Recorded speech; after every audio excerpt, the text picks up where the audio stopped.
Mark, not that you need to promote his cause at this point, but the ballots are coming in due Monday with the Heisman. Could you just say a few words about why I assume you think he should win it, what it would mean to the university and the program? Well, I think the first part of that probably does speak for itself. I mean, Marcus, in every single way, represents what we want in a student athlete, what you want in your quarterback, what anybody would want in your quarterback. And I think much the same that Scooby Wright is the defensive equivalent of that. And I've been watching him a bunch, obviously, in the last week or so, and infinitely impressed with him as well. And both those guys are fantastic players, worthy of the highest honor. At the beginning of the season, Scott Frost said something in one of the interviews that I thought was interesting. Somebody asked the question, is Marcus too nice? And Frost's answer was kind of interesting, that he felt like one of the goals he had for Marcus was to own how good he was, and to realize that as he went, so went the team, in a way that perhaps he didn't when the season started. Do you think that was a valid point? And do you think, if it was, did Marcus do that? Absolutely. Marcus has been working on that kind of characteristic flaw. I love that's a flaw. His biggest flaw is when he came here, he had instant credibility and he was excellent. And then realizing how much that could permeate a team, how contagious that can become from his work ethic, his credibility that again happened the second he arrived on campus.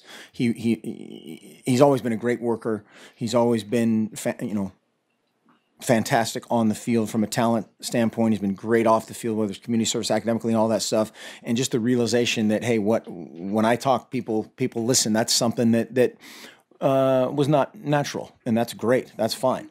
But realizing that has been a process, and he's not that nice. But he is that nice, but he's not that nice. When it's time to crank up the competitive juices, he does that very well. I have no idea. Gets Chris in front. He's not normally here, so that's big time. But having the next game takes care of all that stuff. And I think, again, our total focus, Marcus's total focus is today and our team and now. And all the other stuff we'll plan for him and manage his media obligations and all that kind of stuff, which again is that, if and when that ever happened, I'm sure there's way more pluses than there are negatives. But the only way that happens, again, is just trusting that process, believing in everything that we do, as he has been, in lockstep with from his time he arrived on campus. Right here, Coach.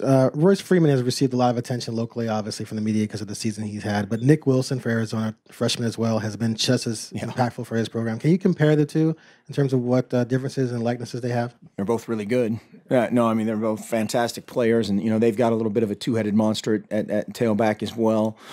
Very productive. I think schematically, when you put a guy like that in a read option offense, or those kind of situations, when you get either Nick or Royce on an arm tackle, it's usually not good for the arm, and so they are very similar in that way of getting extra yards after contact. Very versatile, great protector, great hands. Obviously, I don't know Nick as well as I know Royce, but Royce is a great competitor, and certainly looks like Nick is on film as well. Great would have mentioned today that their defense is built to defend the spread, essentially, and that they're so good at it because they tackle very well in space. Obviously, Wright is at the forefront of that, but what else do you see from just their tackling and their form, and how they don't let guys kind of get away? Yeah, they're very, very well coached up front in terms of the D-line, recognizing blocks and recognizing scheme. Again, a lot of carryover to what they do, and they've been there, done that 1,000 times in practice as far as a zone read type of play, and just I think that combination of being coached really well, seen it a bunch of times, and then they have great talent in all those spots. Obviously, like you said, of them freeing up a great player in Scooby Wright, creates a lot of problems. I was curious, what is the biggest difference on the defense that faced Arizona about a month ago and the defense that'll face Arizona this week? Mindset, I would say. I think our guys are more confident in what they're doing. Total hopefully total understanding in how we are attacking them, and I think that's part of it as well. You have to, their whole deal, as is our whole deal, is push the pace and try to keep the defense on their back foot. At some point, you have to put your foot down and turn it the other direction, and we've been headed, better in that direction. Not perfect, not near perfect, but a bunch of guys willing to work, toward getting better. Jake Zivin. Mark, on a similar line, a lot of the defensive guys have said since that game they feel they've practiced better. How have you seen that concretely in practice? What changes have you seen since that loss? And maybe not just on the defense, but the whole team. Yeah, I think our guys in general have been extremely competitive, and we want tough competitive practices when we're going, we're going. And, that's an 11-man deal on each side of the ball, or if it's special teams or scout or, whatever it is. I think the collective competitiveness of our team is very high. And so if I'm the scout team R3 on kickoff coverage, I have to give maximum effort to give that look. Same with offense, same with defense. And I think defensively we've communicated better. We've had a sense of urgency for every second of practice. Not every second. That's unrealistic, but the vast majority of a walkthrough, way more urgency, way more attention to detail, way more volume, all the things that you want to see out of those kind of situations. What's the biggest difference in the offense between the first game against Arizona and the game coming up? Well, again, I hope in every phase, I hope we're better. I don't know if there's one main thing that you can point to. It's a collective deal. I think our guys have loved to work, have loved to compete together. As we said after that game, the second that game ended, it was, let's flip it, go. The next morning I can't remember exactly what it was, about 25 minutes before the first period started, the entire team, every coach, every player was on the practice field in let's fix it mode. We need to fix this mode, not, hey, you screwed this up. Hey, you dropped this ball. Hey, you did that. And I think that's a great sign. You don't want to find out, what it's like to come back from a loss, but what we learned about each other and what we learned about our team's resiliency, I think is nothing but impressive and positive. You talked about flipping it and how they were so efficient at, I guess, not looking back, but looking forward after the loss. Last year's team, can you compare to kind of how last year's team moved on after a loss? I know they're two different teams, but right. Just I guess the differences. I think this group, obviously there's a lot of guys that were part of that, and again, hopefully, anytime you do something for a second time or something that somebody else did and that's bad, or you see somebody across the country do something that you don't want to repeat, hopefully you're learning from those situations. So in that vein, absolutely, hopefully we're all of us, myself included, all better at that. And dealing with success is sometimes harder than dealing with defeat. And I think that's been equally impressive as sometimes coming off of a big win or whatever is going right back to work and totally refocusing on the next team up, because that's, again, sometimes that's harder. But so far so good. So far so good this week. We've had good preparation thus far, and have to play a clean, great game to have a chance.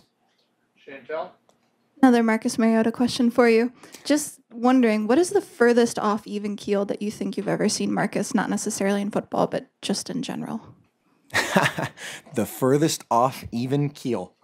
I think he's a very mature young man. I think he's handled every bit of the media attention / scrutiny / all that stuff extremely well. He's obviously very passionate and prideful about what he does and how he does it.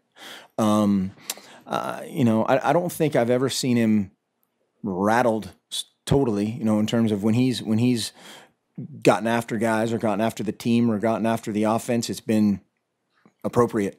It's not going crazy because somebody's shoelace was untied or something. He had a valid reason for getting after guys, and then equally he has a great feel for going up to somebody else and putting his arm around him and going, hey dude, we need you to do this better. We need you to do this right. If it's that kind of just knowing which buttons to push with different guys. Jake Ziven. Mark, we talked to Scott Frost yesterday. He said he's focused only on Arizona, but as happens with successful programs, his name is going to get talked about a lot, especially this year with Nebraska's opening. Do you think he's ready to be a head coach at this level of college football? I have no idea. That's I've certainly given him my input on that, which will remain private, but and not relative to this year in that situation. But it's he is one of many coaches on our staff that have definitely that X factor of whatever leadership, the charisma, all the things that go with what his long-term goals are, and he's a great friend of mine and will be forever, whatever career path comes down the road, and he is absolutely focused, as is the rest of the team, not on bronze statues or other jobs, but Arizona. Sort of along those same lines, John Neal thought about interviewing for UAB last year, which turned out to be a good move that he stayed. Yeah. What has it meant for you to have him on the staff, just given how hard it is to defend offenses and Nick retiring, to have a guy like him on your staff? Yeah, our staff is unbelievable. Our staff is off the charts. It's a bunch of guys that have been here for a long time, a bunch of guys that could have, would have, should have been in the NFL, could have, would have, should have had other head jobs. There's several guys turned down jobs, not just the ones that people know about, that is incredibly humbling to both personally and to our program, that happens. And I think, again, that says a lot about them. It says a lot about our players. It says a lot about our program. But yeah, this group of guys is the players off, incredibly, you don't do what those guys have done by accident, and whether it's Marcus and the leadership that he has demonstrated, and obviously the play, but there's more to it than just one guy, and the assistants here are phenomenal.